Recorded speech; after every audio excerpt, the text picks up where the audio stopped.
Yes,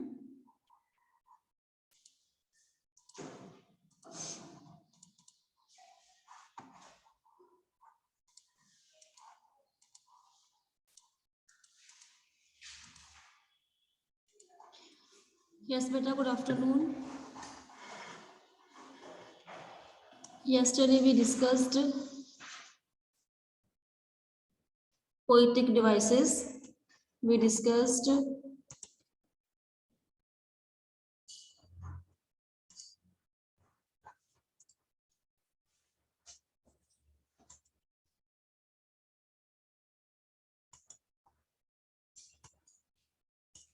we read about the alliteration. Alliteration देखी थी बेटा हमने कि alliteration क्या होता है? consonant sound का repeat होना. Next and assonance क्या था? vowel का repeat होना. इसी भी नेक्स्ट है कॉन्सोनेंट्स क्या था? किसी भी कॉन्सोनेंट साउंड का रिपीट होना. देन यूफनी है ना, किसी भी जो प्लेजेंट साउंड है उसको बताने के लिए हम यूफोनी यूज करते हैं. That is onomatopoeia. ये क्या था? ये एक जिसमें साउंड अब उसके मीनिंग की तरह ही डिपिक्ट हो. रेपिटेशन हमने रीड कर लिया था जिसमें रिवीजन हो किसी साउंड का या किसी वर्ड का या किसी ईडियम का रिपीट होना बार बार. नेक्स्ट इज राइम क्या होता है? जो राइम स्कीम हम बनाते हैं पोइट्री की. उसके बाद रिदम था. एलेग्री यहाँ से स्टार्ट करना है बेटा हमने. एलेग्री क्या होता है? किसी भी पोइम का, किसी भी वर्क का जो दो तरह के मीनिंग होते हैं. एक होता है हिडन मीनिंग, एक होता है सरफेस मीनिंग. सरफेस मीनिंग जो पढ़ के समझ आए, हिडन मीनिंग जो उसको एनालिसिस करके हमें पता चले. तो एलेग्री क्या था? एक वर्क का एक ऐसा मीनिंग जो एब्स्ट्रैक्ट हो. जब एक पोइम अपना हिडन मीनिंग बताए, that is called allegory. Clear? लेकिन देखने में चैप्टर हो कि हाँ ये सिर्फ एक हमें एक स्टोरी पता चल रही है, लेकिन हमें जब वो हमें पढ़ के पता चलेगा. जैसे हम अगर देखें the old man and the sea, एक सिर्फ एक संटियागो की स्टोरी है, लेकिन अगर हम उसकी डीप स्टडी करेंगे तब हमें पता चलेगा कि कैसे उसमें स्टोरी के थ्रू एक जो दोनों वो संटियागो एंड मेनुलिन थे, दोनों का रिलेशनशिप कैसे बताया गया. मतलब जो चीज हिडन हमें पता चले, that is called allegory. Next is allusion. Allusion होता है किसी भी पोइम को रेफर करना, जब उसकी रेफरेंस पता चले. एम्बिग्यूटी होता है बेटा जब एक वर्ड, एक फ्रेज एक से ज्यादा मीनिंग डिपिक्ट करें, that is called ambiguity. Analogy क्या होता है? किसी फेमिलियर चीज को अनफेमिलियर चीज के साथ कंपैरिजन करना. एक चीज हमें पता हो, दूसरी हमें पता ना हो, दैट इज कॉल्ड, उसे हम क्या कहते हैं? Ambiguity, analogy. नेक्स्ट जो पोस्टर हमें पता है क्लेश. ये हमने कुछ स्किप कर दिए थे, ये हमें करने की नीड नहीं है, हम ये कर रहे हैं. हाइपरबली से स्टार्ट करते हैं. हाइपरबली क्या होता है? एन ऑटोगेनस एक्सेशन यूज फॉर इफेक्ट. हाइपरबली होता है किसी बात को बढ़ा चढ़ा के, उसको बढ़ा चढ़ा के बोलना, उसके ऊपर जरूरत से ज्यादा उसकी एक्सप्लेनेशन देना, उसको ब्यूटिफाई करने के लिए, दैट इज कॉल्ड हाइपरबली. ठीक है? तो हाइपरबली होता है किसी चीज का इफेक्ट बनाने के लिए, उसको ज्यादा इंप्रेसिव बनाने के लिए अगर उस पर ज्यादा बढ़ा चढ़ा के बात की जाती है, that is called hyperbole. Next is irony. Irony होता है irony a contradictory statement of or situation to reveal a reality from the what appears to be true. मतलब एक ऐसी, for example, there is one student in the class, he is very intelligent, but मैं उसका totally opposite कर दूं, उसे बिल्कुल ही मैं बोलूं that he is the student who get lowest marks in the class, सबसे नालायक बोल देना, ironically उसका मीनिंग चेंज कर देना थोड़ा सा, जैसे to reveal a reality different from what appears to be true. Reality कुछ और होना, ट्रू हमें सच्चाई कुछ और पता चले, that is called irony. Next है metaphor. Metaphor a direct comparison between two unlike things stating that one is the other or does the action of the other. Simile क्या होता है? When we create difference between two things with the help of as or like, that is simile. Metaphor क्या होता है? When we compare two things without the help of as or like. As और like के साथ compare करना वो simile है, as और लाइक के बिना कंपैरिजन करना मतलब डायरेक्ट कंपैरिजन क्रिएट करना, दैट इज कॉल्ड मेटाफर, उसे हम क्या बोलते हैं? Metaphor. Next is metonymy. Metonymy होता है अ फिगर ऑफ स्पीच, एक ऐसी speech in which a person, a place and a thing is referred by something closely associated, जिसमें कोई चीज, जिसमें कोई पर्सन, प्लेस या थिंग को उसकी क्लोजली चीज के साथ रेफर किया जाए, एसोसिएट किया जाए। ठीक है, जैसे कहने का मतलब अगर हम किसी पर्सन की बात ना करके उसकी कोई क्लोजली चीज उसके साथ एसोसिएट कर दी, that is called metonymy. Next है ऑक्सीमोरन। ऑक्सीमोरन होता है दो ऑपोजिट थिंग्स का एक लाइन में आ जाना, a combination of two words that appear to be contradict each other. जैसे एक एग्जांपल दे रही हूँ आपको, आप में आपकी 10th क्लास में there is a poem tiger in the zoo, एक पोएम थी आपको टाइगर इन द जू, उसमें एक लाइन थी, उसमें दो वर्ड सेम आई, एक एंगर, एक क्वाइट। एंगर का मतलब काफी गुस्सा, क्वाइट का मतलब बिल्कुल शांत, तो दोनों ऑपोजिट वर्ड्स है ना, दोनों ऑपोजिट वर्ड्स एक में ही आ गए, एंगर भी आ गया, क्वाइट भी आ गया, मतलब ऑपोजिट स्टेटमेंट का, कॉन्ट्राडिक्टरी स्टेटमेंट्स का सेम लाइन में आ जाना, दैट इज कॉल्ड ऑक्सीमोरन। उन्हें हम क्या बोलते हैं? ऑक्सीमोरन। बेटा ये जो आपकी ये लिटरेरी टर्म्स हैं, it is very important part of the literature. अगर आपको टर्म्स आ रही हैं, मतलब बहुत सारे टर्म्स हैं जो आपको वर्क्स में अभी नहीं आएंगी, बट लिटरेरी टर्म्स का आना बहुत जरूरी है। अगर आपको लिटरेरी टर्म्स आ रही हैं तभी आपको एक लिटरेचर का एक वर्क है जो समझ आएगा, तो आपके लिए ज्यादा से ज्यादा लिटरेरी टर्म्स आपकी क्लियर होनी चाहिए।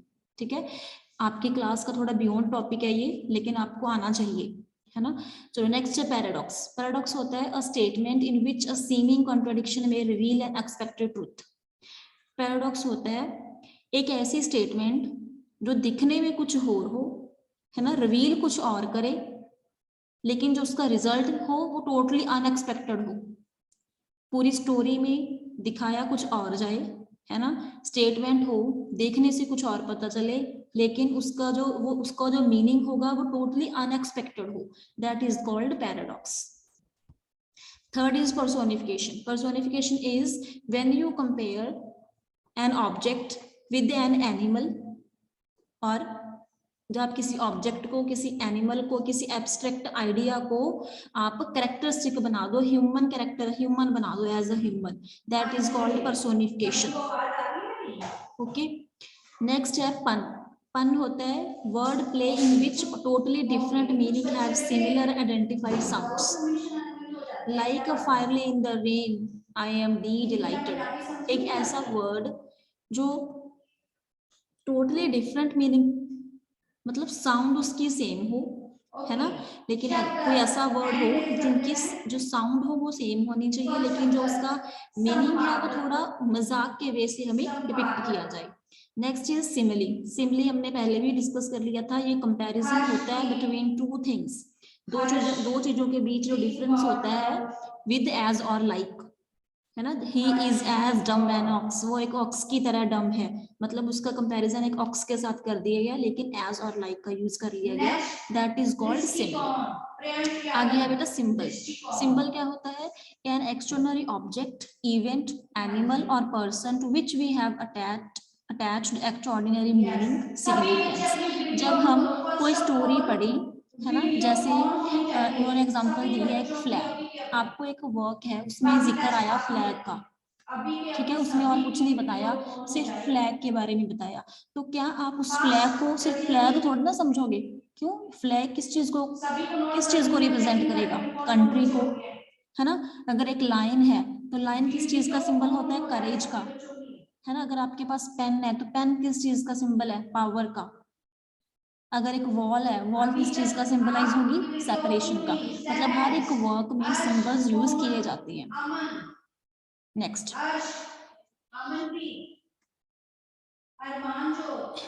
नेक्स्ट है बेटा, जल्दी वीडियो ऑन कर लो। सिंडी दोष, सिंडी दोष बोलना है इसे। ये क्या होता है? इंडिकेटिंग अ पर्सन, ये एक ऐसा पर्सन को इंडिकेट करेगा by letting only certain part of present the whole. मतलब जब हमें थोड़े से पार्ट से ही पूरा होल कंसेप्ट की क्लैरिफिकेशन हो जाए। मतलब लिखने में दिखने में वो चीज बहुत कम हो लेकिन उसकी क्लैरिफिकेशन बहुत ज्यादा हो जाए, दैट इज कॉल्ड सिंडोश। ओके, नेक्स्ट है बेटा arranging the words. Point of view क्या होता है? पॉइंट ऑफ व्यू क्या होता है? पॉइंट ऑफ व्यू होता है पर एक पॉइंट ऑफ व्यू होती है एक अपनी सोच, अपना पर्सपेक्टिव, अपनी आइडियोलॉजी। जब भी अब जैसे मैं कोई एग्जांपल दूं, ओल्ड मैन एंड द सी, अगर तो आप उसको मेरे पर्सपेक्टिव से पढ़ोगे जैसे मैं पढ़ाऊंगी तो आपको क्या लगेगा कि इस चैप्टर में, इस नॉवल में एक ओल्ड मैन की स्टोरी है जो बहुत स्ट्रगल करता है लेकिन वो हार नहीं मानता। बेशक फिश नहीं लेके आया लेकिन वो स्केलेटन लेके आया, है ना। मैं उसको एक पॉजिटिव कैरेक्टर मान के चलूंगी, ये मेरा पॉइंट ऑफ व्यू है। अगर क्लास में कोई और बच्चा बोले, वो कहे कि ma'am no, this is not a story of optimistic, ये कोई ऑप्टिमिस्टिक स्टोरी नहीं है, ये तो उसकी हार बताई गई है कि फिश लेने गया था लेके नहीं आया, वो हार गया, फिश तक नहीं लेके आया। तो आपके पर्सपेक्टिव का, आपका पर्सपेक्टिव क्या हो गया? आपका पॉइंट ऑफ व्यू क्या हो गया कि ये एक पेसिमिस्टिक स्टोरी है ना। पॉइंट ऑफ व्यू होता है एक पर्सन का, एक स्पीकर का, एक राइटर का अपना पॉइंट ऑफ व्यू, अपनी आइडियोलॉजी, अपनी वॉइस, ठीक है, जिसको हम पर्सोना भी बोल सकते हैं, याद रखना। पॉइंट ऑफ व्यू को हम पर्सोना भी बोल सकते हैं। क्लियर? आगे है बेटा, first person the speaker is a character in the story और the poem and tells about the other characters through the limited perception of one person. First person है जो अपनी तरफ से लिखेगा, है ना। थर्ड पर्सन जो उसे रीड करेगा तो वो अपनी आइडियोलॉजी निकाल लेगा, है ना। ऐसे है ये, बस आपको पॉइंट ऑफ व्यू का मीनिंग क्लियर होना चाहिए। Next is a line. Line क्या होती है? line the line is fundamental to the perception of poetry, marking an important visual distinction from prose. जो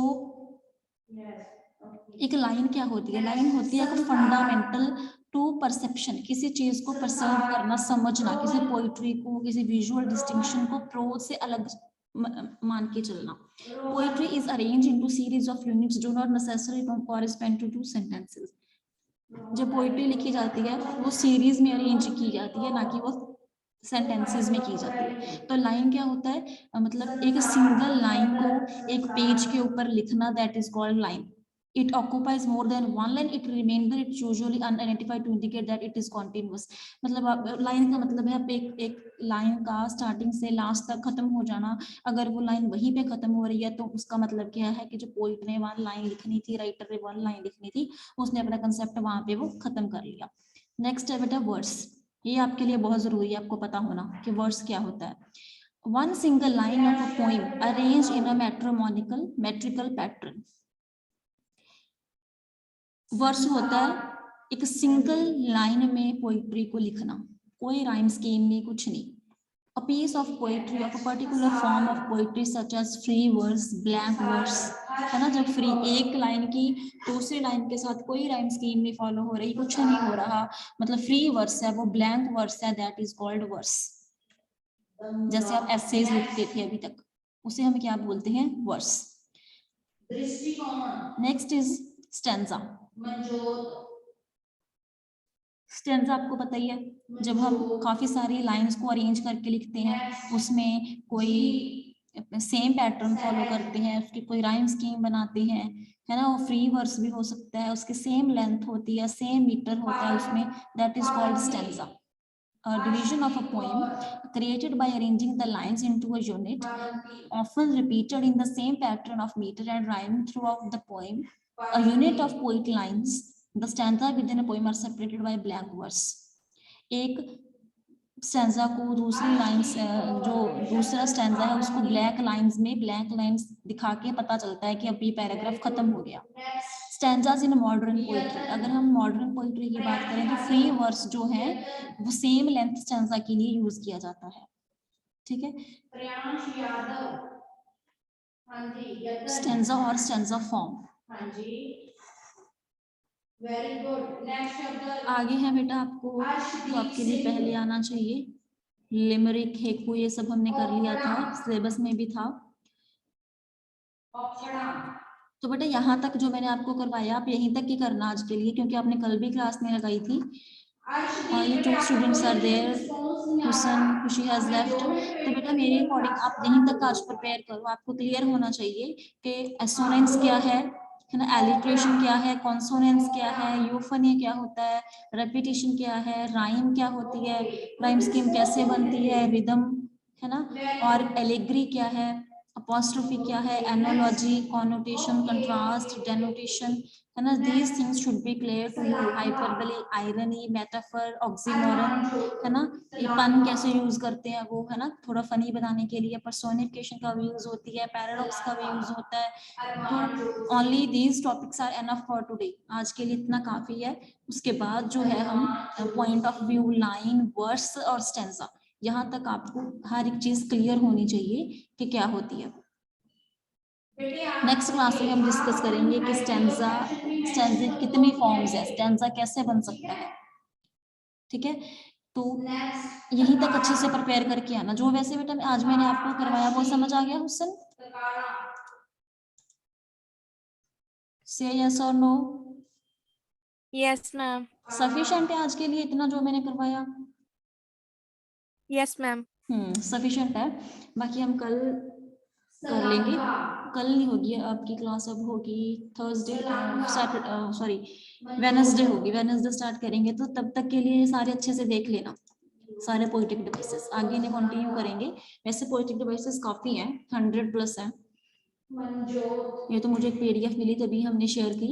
तो उसके बाद बेटा हम ये आगे वाले करेंगे, ये stanza form, rhetorical, rhyme scheme, enjambment form, couplet, heroic couplet, quatrain, ballad क्या होता है, ये सारा आपका लिटरेचर का बेस है, यही से लिटरेचर स्टार्ट होता है। लिरिक, ओड, ठीक है, sonnet, Italian Shakespeare sonnet, Italian sonnet, Spenserian sonnet, sonnet sequence, triolet, images, imagery, synaesthesia, tone, mood. So these are very important topics. ठीक है, हम इन्हें 1 by 1 कवर करते जाएंगे। ओके बेटा, you will leave, we will continue in another class. तब तक इन्हें अच्छे से प्रिपेयर कर लेना। ओके, नेक्स्ट संपादका की टोली की काम करती है, संपादका की टोली की काम करती है। Try to make, try to prepare your notes in your own language with examples. You can take examples of your text, of the poems that are there in your syllabus, that you have done in your syllabus. ठीक है, उन्हें कर लेना बेटा, आपको clarification ज्यादा हो जाएगी। खुद से नोट्स बना लेना, किस जो जैसे हमने फर्स्ट वाले किया था कि वहां पे जो है एलिट्रेशन है, एलिट्रेशन के example you can pick the example of your syllabus. You can take help from the text, from the woven words book, from the novel, from the play, किसी से भी आप एग्जांपल ले सकते हो, एसोनेंस की भी, कॉन्सोनेंस की भी। तो ऐसे आपने बेटा अपने नोट्स बना लेने हैं। ओके बेटा, ओके बेटा, बाय।